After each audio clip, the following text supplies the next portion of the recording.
menikmati waktu-waktu penyembahan bersama dengan Anda. Dan ini waktunya kita akan buka hati untuk dengar firman Tuhan. Sepanjang hari saya mendeklarasikan kalau kita punya Tuhan yang besar. Jadi judul saya setiap khotbah adalah tentang Tuhan lebih besar daripada banyak area di dalam kehidupan kita. Sepanjang hari ini tentang aku punya Tuhan yang besar. Boleh sama-sama katakan, aku punya Tuhan yang besar. Amin ya. Kita punya Tuhan yang besar, melebihi kekhawatiran kita, masalah kita, keinginan kita, kelemahan kita, kemenangan kita. Tuhan kita lebih besar dari semuanya itu. Dan di Yohanes juga diajarkan, biarlah kita semakin berkurang, Tuhan semakin bertambah. Biarlah hidup kita tidak dipimpin oleh daging kita, tapi dipimpin oleh roh. Maka kebenaran firman Tuhan yang disampaikan di hari Minggu ini pasti akan membebaskan kita. Yang percaya katakan amin. Kalau pernyataan aku punya Tuhan yang besar, kita berpikir pernyataan ini pasti diucapkan orang yang punya masalah, orang yang lagi lemah. Ternyata tidak begitu saudara. Kita perlu menyatakan kita punya Tuhan yang besar dalam segala keadaan. Walaupun dalam kemenangan, walaupun dalam keberhasilan pencapaian kita. Jangan lupa Tuhan itu lebih besar dari pencapaian kita, amin. Itulah yang nanti saya bagikan di ibadat terakhir. Tuhan lebih besar daripada kemenanganku.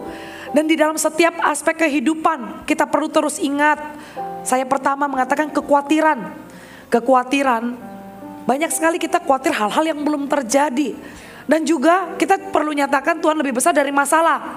Kalau kekhawatiran itu hal yang belum terjadi, masalah hal yang sudah terjadi, gitu ya. Kemudian tadi yang ketiga, dalam keinginan kita, kalau kita mau hidup dipimpin oleh roh Tuhan, Tuhan semakin besar, maka daging kita harus semakin kecil, kita harus semakin kecil.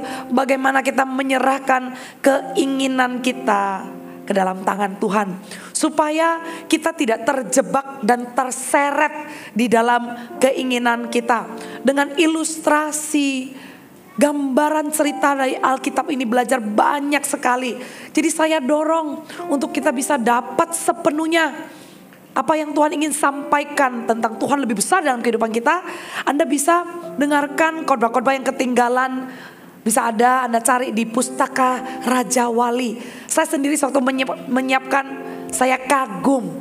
Saya sungguh kagum dan terpesona bagaimana Tuhan terus hadir di dalam setiap musim hidup saya. Dalam musim hidup saya juga pasti ada kelemahan-kelemahan yang saya tidak berdaya menghadapi kelemahan itu. Sampai sekarang kelemahan itu masih ada. Makanya saya harus mengandalkan Tuhan, bergantung sama Tuhan dengan sengaja untuk Tuhan semakin besar dan saya semakin kecil. Kita pelajari dari kitab Hakim-Hakim. Firman Tuhan ada di Hakim-Hakim.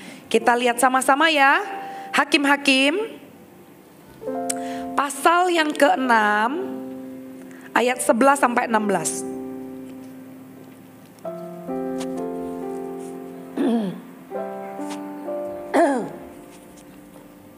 Ya, Hakim-Hakim pasal 6 ayat 11 sampai 16. Saya ingin kita baca bergantian, ya, baca bergantian. Saya akan mulai ayat yang ganjil, saya minta Bapak Ibu ayat yang genap. Saya 11, 12 kita gantian, kita selesai di ayat 16. Berarti terakhirnya nanti Bapak Ibu yang baca. Saya mulai ya. Dari Hakim-Hakim 6 ayat yang 11 sampai 16. Kita akan baca dengan suara yang paling baik. Mari kita bakar kalori makan siang kita. Ya, yang sudah makan siang boleh lambaikan tangannya. Sudah dong ya, mau banyak makan siang nih ya. Jadi kita bakar kalorinya, kita baca dengan suara yang terbaik sampai telinga kita mendengar. Hakim-Hakim pasal yang ke-6, saya baca terlebih dahulu ayat yang ke-11. Kemudian datanglah malaikat Tuhan dan duduk di bawah pohon tarbantin di Ofra, kepunyaan Yoas orang Abiezer itu. Sedang Gideon anaknya mengirik gandum dalam tempat pemerasan anggur agar tersembunyi bagi orang Midian.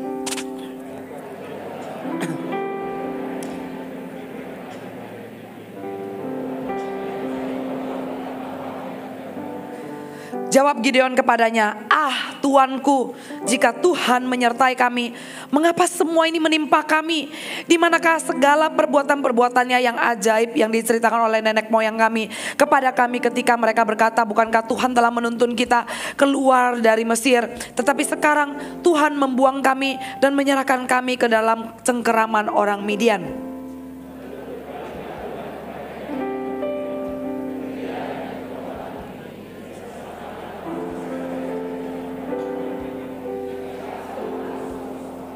Tetapi jawabnya kepadanya, "Ah Tuhanku, dengan apakah akan kuselamatkan orang Israel?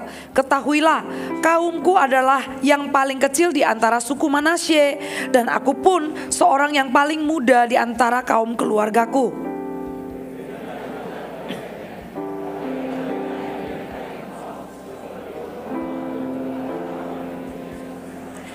Sama-sama katakan amin. Waktu Tuhan berbicara dengan Gideon, situasi yang mereka sedang alami, background bangsa Israel ya, mereka jatuh ke tangan orang Midian. Mereka bersembunyi di goa-goa dan kubu-kubu. Mereka hasil tanahnya dimusnahkan. Mereka bersembunyi, mereka melarat, tidak punya domba, tidak punya lembu keledai, dan bahan makanan apapun semua habis, dihancurkan oleh musuh mereka bangsa Midian. Bapak Ibu bisa baca nanti di pasal yang pertama. Ceritanya bagaimana orang Midian yang berkuasa atas orang Israel membuat orang Israel melarat. Bukan saja keadaan mereka lemah, ini sudah bukan lemah, ini sudah melarat.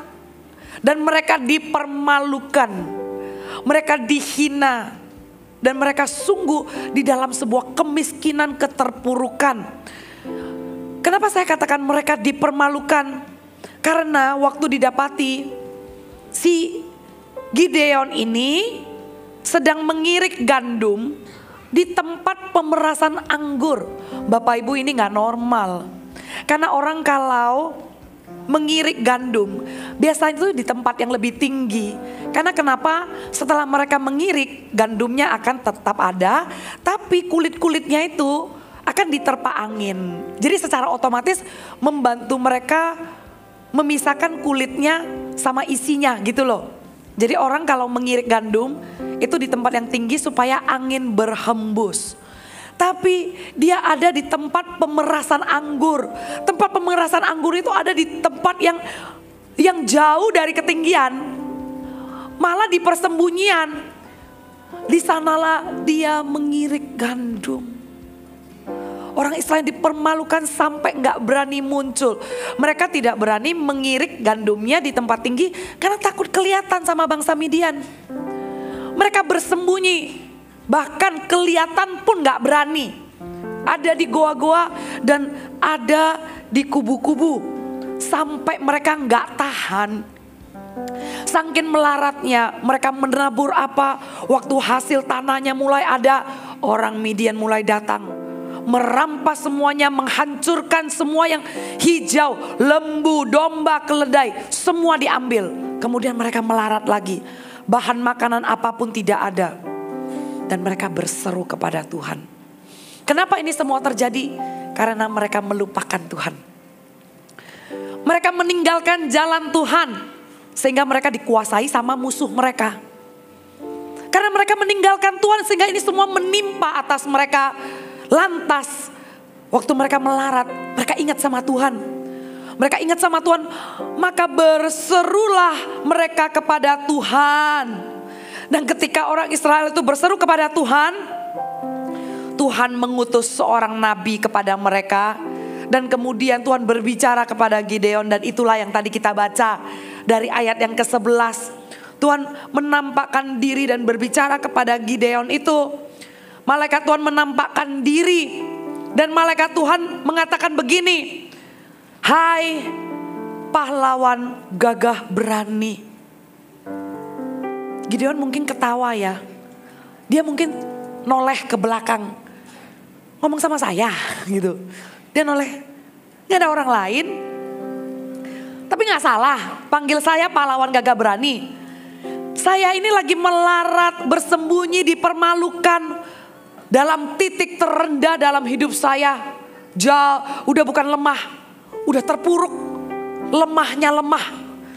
Kemudian dipanggil pahlawan gagah perkasa. Menarik ya. Kenapa Tuhan memanggil dia pahlawan gagah perkasa di dalam situasi seperti itu? Saya melihat pattern yang sama terjadi waktu Tuhan panggil Musa.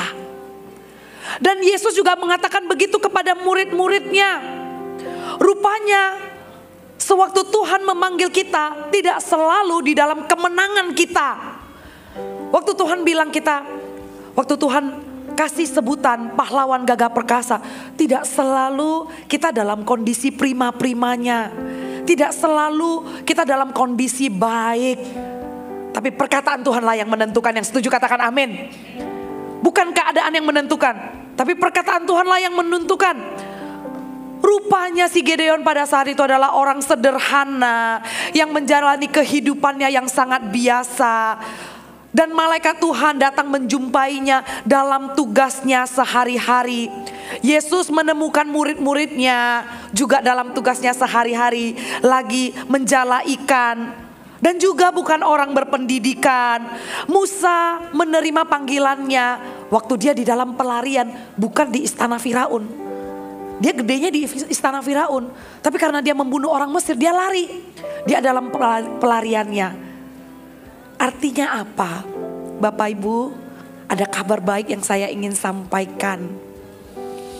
Sewaktu kita terpuruk, sewaktu kita lemah dan merasa tidak berdaya, Tuhan cari kita.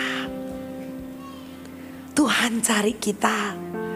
Tapi iblis berusaha membisikkan sesuatu yang lain.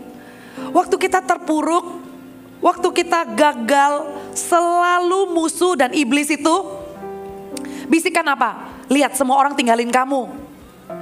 Lihat, pada saat kayak begini aja kamu cari orang, gak ada yang mau nemenin. Selalu membisikkan bahwa tidak ada yang bersama dengan kita. Selalu membisikkan kesepian, selalu membisikkan keputusasaan. Tapi coba lihat kebenarannya, gak demikian. Tuhan mencari, malaikat Tuhan berjumpa kepada Gideon di waktu dia lemah-lemahnya. Waktu dia mengirik gandum di tempat pemerasan anggur. Yang aneh banget, yang terisolasi banget. Tuhan tidak pernah mengisolasi kita. Tuhan selalu cari. Satu yang terhilang pun Tuhan cari. Dan Tuhan mau menyatakan kebesarannya dalam hidup kita.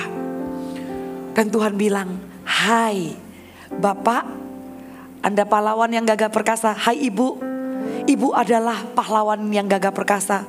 Boleh sama-sama ikuti saya katakan, aku pahlawan gagah perkasa. Amin. Aku pahlawan gagah perkasa. Sewaktu dipanggil dan dikatakan Tuhan menyertai engkau ya pahlawan gagah perkasa. Reaksinya Gideon ini apa? Apa yang menjadi reaksi Gideon? Reaksi Gideon itu mengatakan begini. Tuanku, jika Tuhan menyertai kami, mengapa semuanya ini menimpa kami? Di mana segala perbuatan yang ajaib yang diceritakan, yang Tuhan menuntun kita keluar dari Mesir, tapi sekarang Tuhan membuang kami, menyerahkan kami ke dalam cengkeraman orang Midian. Di dalam kelemahannya, Gideon ini meresponi Tuhan dengan mental korban. Dengan mental korban. Padahal, Bapak Ibu, yang salah itu siapa? Apakah Tuhan meninggalkan mereka? Faktanya tidak, mereka yang meninggalkan Tuhan. Kan begitu ya? Bukan Tuhan yang meninggalkan mereka, tapi mereka lah yang meninggalkan Tuhan. Ini juga apa yang iblis berusaha bisikkan dalam hidup kita. Sewaktu kita mengalami masalah. Sewaktu kita lagi lemahnya. Dibisikkan ke telinga kita. Lihat, kamu sendiri kan? Lihat, Tuhan meninggalkan kamu kan? Bapak Ibu, kalau ada suara seperti itu, tengking dalam nama Tuhan Yesus. Karena itu adalah kebohongan daripada musuh yang berusaha untuk menjauhkan kita dari Tuhan. Padahal Tuhan tidak pernah meninggalkan kita. Malah Tuhan cari kita. Tolak di dalam nama Tuhan Yesus. Tuhan tidak bisa bekerja sama dengan orang yang victim spirit.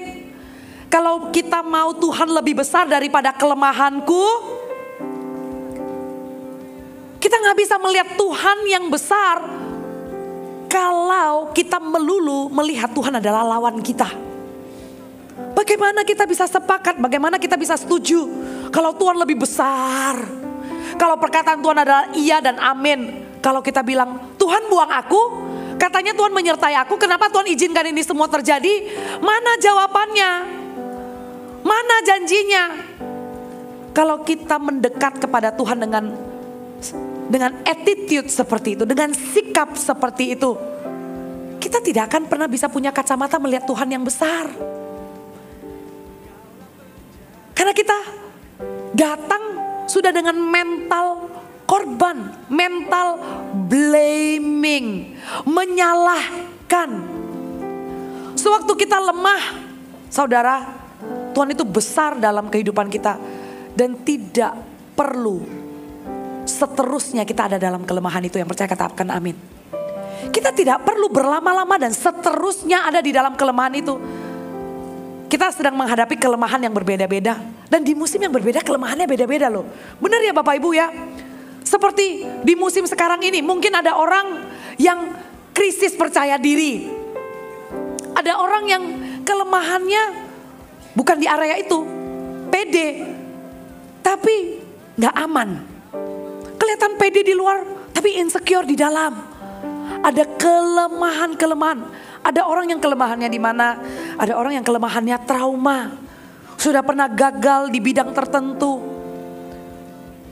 Gak berani memulai lagi. Sudah sekian waktu tidak bekerja.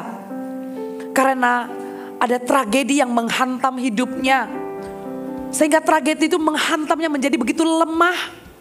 Untuk memulai gak ada kekuatan. Sudah berbulan-bulan di rumah. Gak berani memulai kerja. Bangun sepertinya gak punya gairah hidup. Mau memulai lagi kayaknya gak mungkin, gimana caranya. Dan sudah menerima hari demi hari. Keadaannya ada di rumah saja gak berani memulai. Setiap kita punya kelemahan yang berbeda-beda, tapi kita punya pilihan. Yang sudah lewat-lewat, yang sudah terjadi-terjadi, kita tidak bisa mengendalikan waktu. Kita gak bisa beli waktu yang sudah lewat. Udah lewat ya udah lewat. Tapi kita bisa mengambil keputusan dan ketetapan hati untuk bangkit.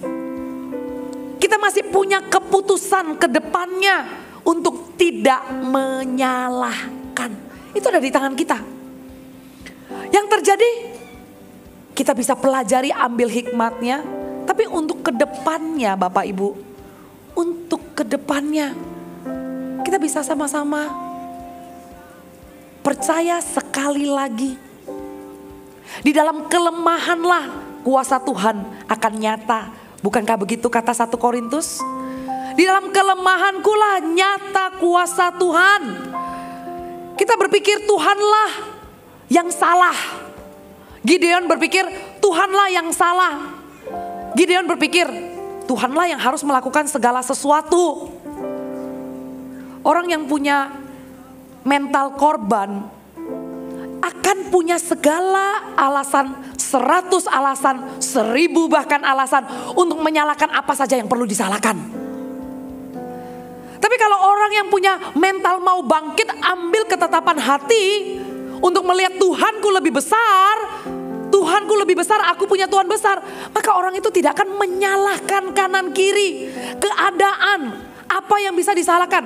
Coba kalau aku gak ditawarin bisnis itu, aku gak mungkin dibohongi. Coba kalau aku gak percaya, kalau dalam kurun waktu tertentu, modalnya akan dibalikkan. Aku tidak akan menghabiskan tabungan masa tuaku. Ada aja Bapak Ibu yang kita bisa salahkan. Dan kalau itu direntet, jangankan keputusan yang akibatnya fatal gitu ya. Kadang loh, telat aja loh. Kita tuh bisa ya, naturalnya, alaminya manusia. Itu direntet-rentet. Kenapa aku telat itu banyak banget yang disalahin. Coba kalau tadi gak gini, coba kalau kamu tuh begini-begini. Banyak banget yang bisa disalahkan. Kalau kita memilih untuk pakai kacamata dan playing in the blaming game, kita pakai kacamata dan main di permainan menyalahkan satu dengan yang lain, kita gak bisa lihat Tuhan yang besar. Kita gak bisa. Dan Tuhan tidak bisa bekerja sama untuk memulihkan keadaan kalau kita tetap ada di dalam fase menyalahkan dan mental korban. Gideon berharap, ya Tuhanlah yang beresin semuanya. Dia berpikir Tuhanlah yang harus melakukan sesuatu. Gak ada bagian kita, Tuhan bisa kok semua. Saudara, familiar gak? Di dalam kelemahan kita, kadang kita menganggap sudah gak sanggup apa-apa. Di dalam kelemahan kita cuma ketawa sinis. Pahlawan gagah berani. Aku bangun aja gak tahu mau ngapain. Aku bangun aja gak punya gairah hidup gitu ya.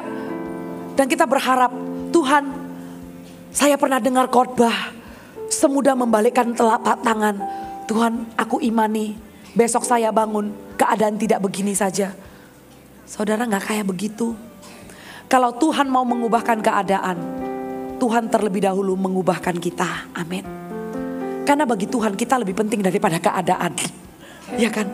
Keadaan akan terulang dan terjadi lagi, masalah akan ada lagi. Sehingga Tuhan lebih tertarik dengan pribadi kita yang menghadapi masalah itu.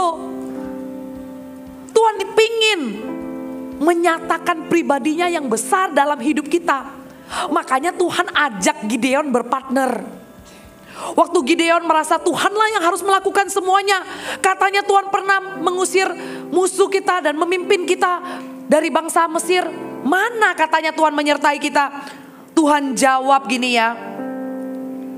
Tuhan jawab, saya cari. Pergilah dengan kekuatanmu ini dan selamatkanlah orang Israel dari cengkeraman orang Midian. Pergilah dengan kekuatanmu ini dan selamatkanlah.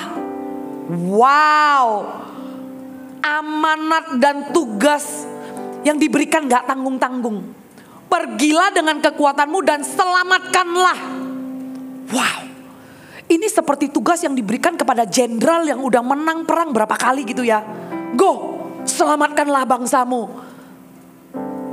Ini bukan jenderal. Ini orang yang lagi lemah-lemahnya. Tapi Tuhan katakan begini. Pergilah dengan kekuatanmu. Apa kekuatanku? Apa? Aku ini lagi lemah. Pergilah dengan kekuatan.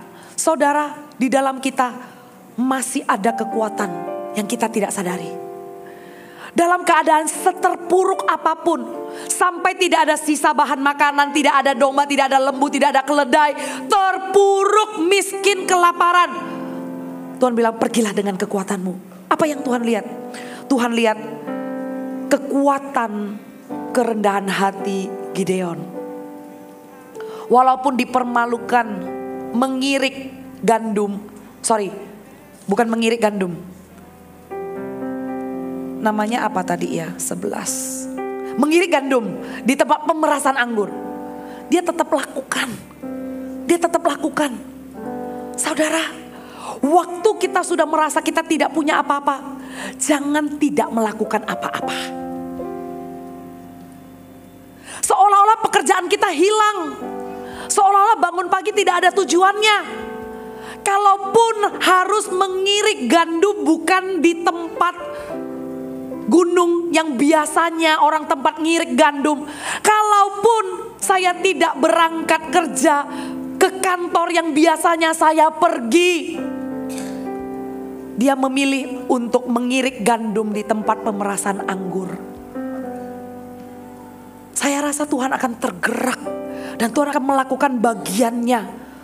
Sewaktu kalau kita sendiri kehilangan tapi kita bangun tetap berpakaian rapi, tetap siap, nggak ke kantor sih, nggak ke tempat atas gunung sih, yang biasanya mengirik gandum, nggak ke sana sih. Tapi di tempat pemerasan anggur pun kalau itu yang bisa aku lakukan, I will do it. Kalau di rumah pun apa yang aku bisa kerjakan, aku kerjakan. Apapun yang kelihatan di depan mataku, kesempatan sekecil apapun, aku akan merendahkan hatiku. Ternyata kerendahan hati itu nggak lemah, Bapak Ibu. Ternyata kerendahan hati itu dipandang baik sama Tuhan dan dianggap kekuatan. Pergilah dengan kekuatanmu. Karena Tuhan melihat Gideon rendah hati, mengirik gandum di tempat pemerasan anggur. Itu adalah kekuatan. Kemudian kekuatan Gideon apa lagi? Dia adalah seorang yang perhatian. Dia perhatian. Dan dia juga orang yang punya wawasan. Dia orang yang secara rohani haus dan lapar. Dia orang yang bisa diajar. Bahkan dia orang yang lemah dianggap kuat. Kenapa? Tuhan selalu melihat sisi apa yang kita punya, bukan sisi apa yang kita tidak punya. Sering sekali apa yang kita punya, kita anggap enteng, kita anggap remeh. Kita bahkan melihat dengan sebelah mata apa yang kita tidak punya. Tapi kita buka dua mata lebar-lebar dan kita pelototin apa yang kita tidak punya. Bukankah menyedihkan? Gideon gak punya bintang pangkat seorang jenderal yang bisa berperang menyelamatkan bangsa. Tapi Tuhan bilang, pergilah dengan kekuatanmu. Karena Tuhan selalu memulai dengan apa yang kita punya. Tuhan gak pernah cari-cari apa yang kita gak punya. Tuhan gak pernah melihat orang lain bisa seperti ini dan kita tidak bisa. Terus Tuhan bilang orang itu kuat, kita lemah. No Bapak Ibu. Di titik manapun kita berada dalam hidup ini, Tuhan selalu melihat apa yang kita punya. Dan Tuhan tahu kok waktu Gideon jawab begini ya. Waktu Tuhan bilang pergilah dengan kekuatanmu dan selamatkanlah bangsa Israel. Gideon jawab lagi, Tuhan. Dia bilang, dengan apakah akan kuselamatkan orang Israel? Ketahuilah, aku ini adalah yang paling kecil dari suku Manasye dan aku ini paling muda di keluargaku. Saudara, benar-benar ya, Hakim-Hakim pasal 6 tentang Gideon ini, orang yang benar-benar di dalam kelemahannya. Tapi akhir daripada pemakaian Tuhan dalam hidup Gideon, kita tahu ceritanya kan. Gideon itu menang nanti melawan Midian. Gideon menang dan dia akan menumpas habis orang-orang Midian. Di mana bangsa Israel berseru kepada Tuhan, Tuhan membela. Waktu Gideon jawab, Tuhan dengan apa aku selamatkan mereka? Aku ini loh dari suku Manasye yang paling kecil, aku juga paling kecil di keluarga. Betul yang dia bilang. Betul. Memang Gideon tidak bisa menyelamatkan. Betul. Memang dia lemah. Betul. Tapi Tuhan gak bilang ya benar. Memang kamu gak bisa. Enggak, Tuhan gak bilang kayak begitu ya. Gideon benar, dia tidak bisa menyelamatkan Israel. Tapi Tuhan yang besar bisa menggunakan Gideon yang kecil dan lemah untuk menyelamatkan Israel. Katakan amin. Memang bukan kita yang akan menyelesaikan masalah. Bukan kita yang akan membalikkan situasi dan keadaan. Tapi Tuhan yang besar bersama dengan kita yang kecil ini. Selama kita bersama dengan Tuhan, maka ada kemenangan di pihak kita. Yang percaya berikan tepuk tangan untuk Tuhan. Dalam kelemahan aku punya Tuhan yang besar. Aku punya Tuhan yang besar. Jaminan Tuhan kepada Gideon bukanlah untuk membangun kepercayaan dirinya. Bukan. Tetapi untuk meyakinkan bahwa Tuhan memang menyertainya. Karena dari awal Tuhan mengatakan kepada dia, Tuhan menyertai engkau ya pahlawan gagah perkasa. Tuhan tidak menjamin untuk dia punya PD, untuk punya self esteem. Tuhan tahu kita ada di titik mana. Kita tidak dipaksa untuk menjadi orang lain kok. Kita tidak dipaksa untuk menyangkal keadaan kita. Benar, kita dalam keadaan yang susah, terpuruk, benar. Tapi Tuhan mau meyakinkan bahwa Tuhan ada bersama dengan kita. Gideon tidak membutuhkan lebih banyak kepercayaan diri. Jadi kita jangan sampai gagal fokus. Kadang waktu kita lemah, kita perangnya tuh sama peperangan yang salah. Waktu lemah atau kita merasa diri kita minder, kita paksakan untuk jadi seperti misalnya ada orang yang kita lihat percaya diri. Aku gak mau minder lagi, aku mau jadi kayak dia. Aku gak mau minder lagi, aku mau jadi dia. Aku mau percaya diri. Dipaksa-paksakan waktu percaya diri, jadinya salah-salah. Jadinya awkward, jadinya aneh gitu loh ya. Tetap Tuhan akan pakai kita apa adanya. Tuhan akan pakai kita dengan segala kelemahan kita. Gideon tidak membutuhkan lebih banyak percaya diri, tapi dia membutuhkan lebih banyak kepercayaan Tuhan. Amin. Amin. Kita jangan gagal fokus. Dalam kelemahan ini, Tuhanlah yang harus bertambah besar. Dalam kelemahan ini, jangan diperang-perangi, jangan dipaksa-paksakan untuk dimotivasi dirinya gitu ya. Saudara tahu nggak apa bedanya motivasi sama inspirasi? Motivasi datangnya dari luar, inspirasi datangnya dari dalam. Inspirasi dibuat dari kata in spirit. Itulah inspirasi. Baiklah kita terinspirasi roh Tuhan yang ada di dalam diri kita. Dan itu yang menggerakkan kita karena kita tahu Tuhan menyertai kita. Bahwa Tuhan ada bersama dengan kita. Bahwa kepercayaanku itu datangnya dari Tuhan. Itu yang akan membuat perbedaan, yang akan membuat kita menjadi pahlawan gagah perkasa. Melalui kelemahan kita, Tuhanlah yang dimuliakan. Tapi berbeda dengan motivasi. Berbeda dengan motivasi yang hanya, gak salah sih Bapak Ibu. Kalau kita mau self development ya, mau mengembangkan diri dengan baca buku, mengembangkan diri dengan memicu semangat kita dengan quote-quote yang bagus, yang memotivasi. Tapi saudara, itu tidak cukup. Itu tidak salah, tapi itu tidak cukup. Karena motivasi itu hanya bersifat dari luar. Akan membuat kita semangat sejenak. Tapi bagaimana jika badai itu menghantam lagi? Bagaimana waktu identitas kita mulai goyah lagi? Kita perlu inspirit. Kita perlu diinspirasi oleh penyertaan Tuhan. Kebersamaan dengan Tuhan di dalam kelemahan. Pastikan Tuhan bersama dengan kita. Di dalam kelemahan jangan cari kekuatan. Jangan cari penerimaan, pembuktian diri dari tempat lain. Jangan tiba-tiba berusaha menjadi orang lain. Kita banyak melihat bagaimana seseorang turn out itu berubah, tiba-tiba menjadi kontras sekali. Waktu di dalam keterpurukan dan waktu sudah berhasil, tiba-tiba menjadi orang yang berbeda. Ini bedanya nggak baik ya, bukan beda yang baik. Sewaktu harus meminta pertolongan orang lain sampai akhirnya sudah bebas dari segala hutang dan sudah berhasil, sudah ada pencapaian. Tiba-tiba menjadi orang yang berbeda. Karena kenapa? Sewaktu kita handle minder dengan cara yang sombong. Sewaktu kita handle minder dengan mencari kepercayaan diri dan menambahkan kepercayaan diri. Saudara, di situ walaupun masih minder itu sudah sombong.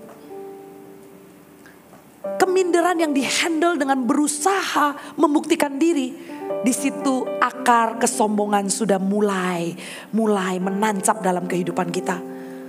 Tapi waktu kita tidak percaya diri, waktu ada keminderan, waktu merasa lebih lemah daripada orang-orang lain yang sudah ada di kilometer sekian, waktu kita merasa kita nggak sehebat orang lain gitu ya, in spirit. Selama Tuhan menyertai aku, biarkan aku taruh kepercayaan diriku di dalam Tuhan.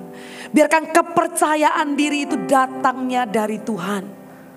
Beda ya, self confidence and God confidence itu beda. Percaya diri dan percaya diri di dalam Tuhan itu berbeda. Dan itulah yang Tuhan ajarkan kepada Gideon di dalam kelemahannya.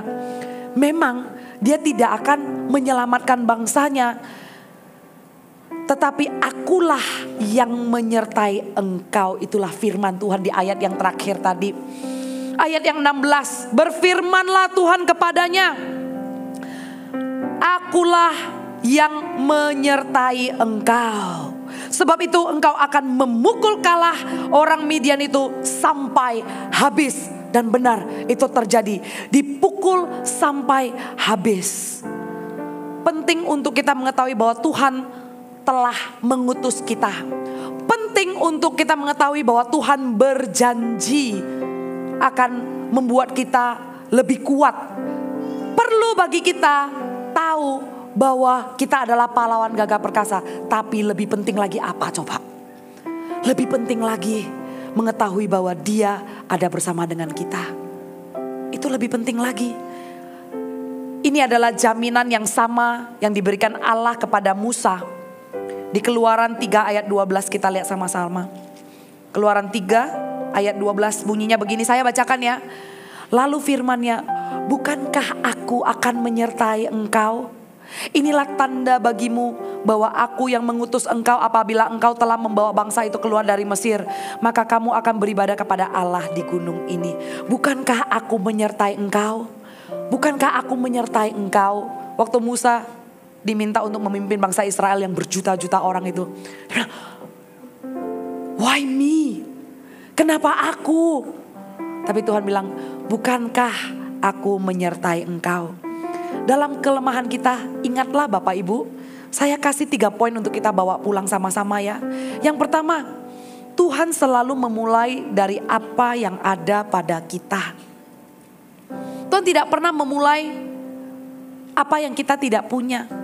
Apa yang ada pada kita, Tuhan lihat itu sebagai kekuatan. Malah kelemahan kita itulah persembahan yang harum di hadapan Tuhan. Amin. Persembahan itulah yang membuat kita semakin bergantung sama Tuhan. Menyadari tanpa Tuhan tidak bisa. Tidak bisa. Yang kedua, dalam kelemahan kita ingatlah, Tuhan tidak bisa bekerja sama dengan orang yang bermental korban. Di dalam kelemahan kita, berhentilah kita menyalahkan keadaan. Di dalam kelemahan kita, berhentilah kita menyalahkan orang lain atau menyalahkan diri sendiri. Selesai. Karena Tuhan mau bekerja. Tuhan mau menyatakan Dia lebih besar daripada kelemahan kita. Dan yang terakhir, dalam kelemahan kita, ingatlah Tuhan tidak hanya mengutus kita, tapi Dia juga bersama dengan kita. Amin Bapak Ibu. 3 poin ini akan menemani kita menjalani musim hidup yang berbeda-beda. Ada jemaat yang saat ini sedang bergumul di dalam kelemahannya. Ada jemaat yang saat ini baik-baik saja sih, seolah-olah lagi ada di atas gunung. Tapi iman kita kepada Tuhan, dan sewaktu kita ikut Yesus, kita tetap akan diproses dan diuji. Pasti ada waktunya. Orang yang mau, istilahnya bahasanya gitu ya, karena kita gak mau pede dengan kekuatan kita gitu loh. Tapi let me say this lah ya. Ada orang yang pede sekalipun ya, percayalah ada musim Tuhan izinkan mengalami goncangan, merasa lemah. Disitulah Tuhan ajarkan untuk kita melihat kita punya Tuhan yang lebih besar daripada kelemahan kita. Amin Bapak Ibu, mari saya undang untuk sama-sama bangkit berdiri.